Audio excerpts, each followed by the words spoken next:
मित्रों, खलील जिब्रान की एक प्रसिद्ध कहानी है कि एक मछली बेचने वाली औरत गांव से शहर मछली बेचने आई।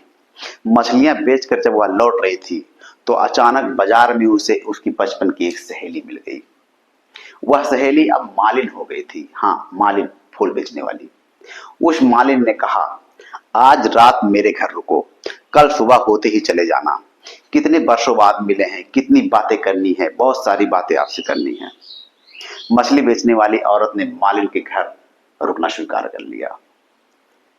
मालिन का घर बगिया से घिरा हुआ था। फिर पुरानी सहेली की सेवा मालिन ने खूब दिल भर कर की। और जब सोने का समय आया और मालिन सोई तो इसके पहले कि वह सोती, बगिया में गई। चांद निकला हुआ था, बेले के फूल खिले थे। उसने झोली भर के बेलों के फूलों को तोड़ लाई और अपनी सहेली यानी उस मछली बेचने वाली औरत के पास रख दिया।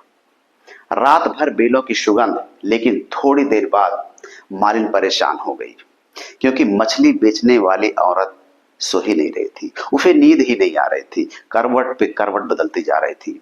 बार बार पूछा कि क्या हुआ, नींद क्यों नहीं आ रही है। उसने कहा, क्षमा करें, ये फूल यहां से हटा दो और ये मेरी टोकरी जिसमें मैं मछलियां लाई थी उस पर थोड़ा सा पानी छिड़क कर मेरे पास रख दो।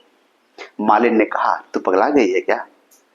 उसने कहा, मैं पागल नहीं हूं और न ही पगला गई हूं। मैं तो एक ही सुगंध को जानती हूं, मछलियों की, और बाकी सब मेरे लिए दुर्गंध है। दोस्त, ठीक इसी प्रकार से भीड़ मछलियों की ही गंध को जानती है, उससे परिचित है। शास्त्रों के पिटे पिटाए शब्द दोहराए जाए तो भीड़ उसे राजी हो जाती है, क्योंकि बाप दादाओं से यही सब सुन रखा है। पीढ़ी दर पीढ़ी वही सुने हैं, सुनते सुनते उनके कान पे पक गए हैं। वे ठीक लगते हैं, वही उनको समझ में आता है। मैं उनसे कह रहा हूं जो मेरी प्रतीति है, मेरा अनुभव है। और मजा यह है कि मैं उनसे वह कह रहा हूं जो कि शास्त्रों की अंतर्निहित आत्मा है, मगर शास्त्रों के शब्द मैं उपयोग नहीं कर रहा हूं। शब्द तो पुराने पड़ गए हैं, अब तो हमें नए शब्दों को खोजने होंगे। हर सदी को अपने शब्द खोजने होते हैं। हर सदी को अपने धर्म के लिए पुनः पुनः अवतार लेना होता है। हर सदी को अपनी अभिव्यक्ति खोजनी होती है।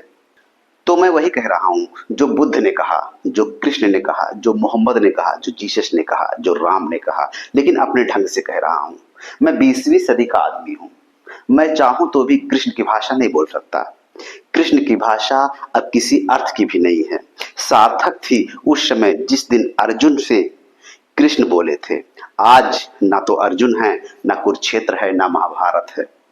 आज कृष्ण की गीता पर अगर कुछ कहना भी हो तो 20वीं सदी की भाषा में कहना होगा। और तुम्हारी आदत है शब्दों को पकड़ने की, आत्मा को पहचानने की नहीं। आत्मा को पहचानने की नहीं। तो भीड़ मेरे नए शब्दों से परेशान है, मेरी नई दृष्टि से परेशान है। जो समझ सकते हैं वे तो तत्काल ही समझ लेते हैं कि मैं वही कह रहा हूं जो सदा कहा गया है। भाषा भिन्न है, लेकिन भाषा के भाव भिन्न नहीं। शायद मेरा वाद्ययंत्र भिन्न है, मगर जो गीत मैं गा रहा हूं वह शाश्वत का गीत है, सनातन गीत है। उसके अतिरिक्त कोई गीत ही नहीं है। मैं तो हूं भी नहीं जो प्रकृति का गीत है उसे ही बिना बाधा डाले तुम तक पहुंच जाने देना चाह रहा हूं। मगर भीड़ की अपनी आदतें हैं। जो कारागारों में रहने के आदी हो गए हैं उन्हें मुक्त करना आसान नहीं मेरे दोस्त।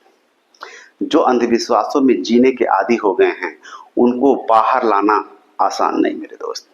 जिन्होंने कुछ पक्षपात निर्मित कर लिए हैं, पक्षपात ही जिनके प्राण बन गए हैं, उनसे उनके पक्षपात छीनना आसान नहीं मेरे दोस्त।